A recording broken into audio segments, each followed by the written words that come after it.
வகுப்பு 10. ஜப்பானில் 2ஆம் உலகப் போருக்கு பிறகு புதிதாக பிறக்கும் குழந்தைகளுக்கு பிறவி குறைபாடு காணப்பட காரணம் ஏது? 2வது உலகப் போரின் போது படுபாவிய அணுகுண்ட வீசுனாங்க.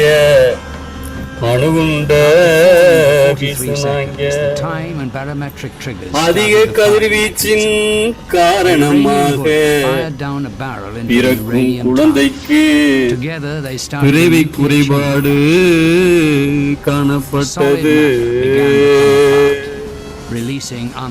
அதிக கதிர்வீச்சானது கருவுற்றிருந்த தாய்களை பாதிச்சது. இந்த 2வது உலகப் போரின் போது படுபாவிய வீசின அணுகுண்டால நாங்க பாதிக்கப்பட்டோம்.